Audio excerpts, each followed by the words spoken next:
Hello, students, and welcome back.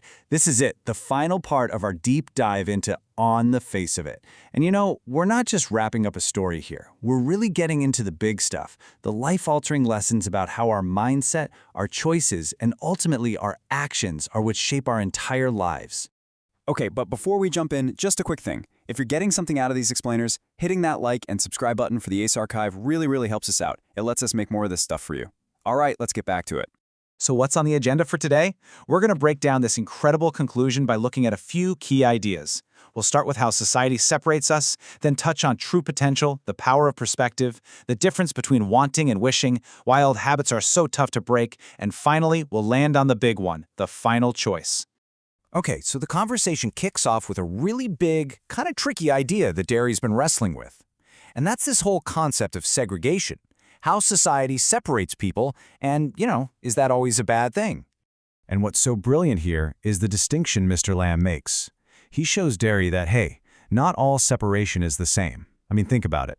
You've got helpful separation, like schools grouping students for a commerce class or doctors specializing. That makes sense. But then you have the harmful kind, judging someone based on how they look, social discrimination. That stuff just creates isolation. It's a really smart point. So, here's the absolute key insight from Mr. Lamb.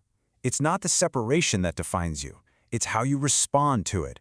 Society might try to put a label on you, but you're the one who decides if it sticks.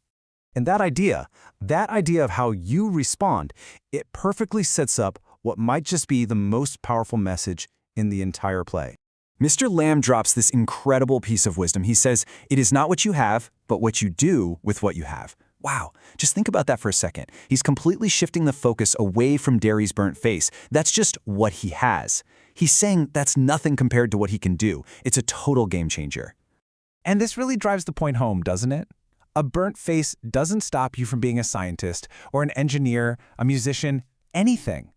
The real barrier, the one that's actually holding Derry back, it isn't his skin. It's the wall he's built inside his own head.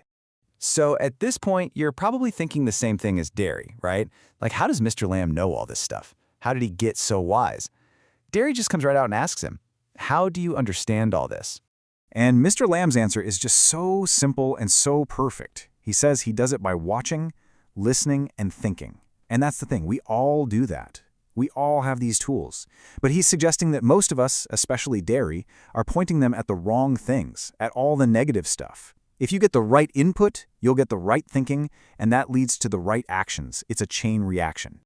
Okay, this then leads to another one of Mr. Lamb's amazing lines, one where he basically hands Derry the keys to his own life. He tells Derry, everything is yours if you want it. Let that sink in.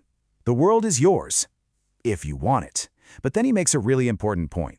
There's a massive difference between really, truly wanting something and just, wishing for it. And what's that difference? Well, wanting something is active. It takes over. It becomes your singular focus, and it demands effort. It makes you do things. Wishing, on the other hand, that's just passive. It's expecting something to be handed to you. It's inaction. And inaction, well, it gets you exactly nothing. But here's the thing about deep-rooted habits. Even after this amazing, life-changing conversation, we see Derry's old negativity start to pull him back down. It's a powerful reminder of how hard it is to change. Yeah, he starts to fall back into that old cycle of self-pity and suspicion. He questions Mr. Lamb, saying things like, nobody ever comes here. You're miserable too. It's like his mind can't accept this kindness. That old negative voice is fighting hard to stay in control. So Mr. Lamb gives him this brilliant, practical lesson on how to handle people.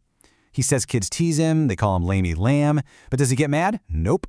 He just accepts it, almost turns it into a game, and because he's not afraid of them, they stop being afraid of him. The result? They stop teasing, and they still come to his garden. The lesson is huge. Our reaction fuels their fire. Acceptance takes all their power away. And that brings us right to the end, to the climax of this whole conversation. This is where Mr. Lamb puts everything back on Derry, placing the final choice squarely on his shoulders. Derry tries to make an excuse, right? He says, my family won't let me come back. But listen to how Mr. Lamb flips this. He says, once you got home, you would never let yourself come back. It's such a simple but powerful shift. He's saying the only person stopping Derry is Derry. And that right there is the core message of this whole play. A guide, a mentor like Mr. Lamb can show you the door. They can point you in the right direction, but they can't walk through it for you. That final step, that decision to actually change, that has to come from you.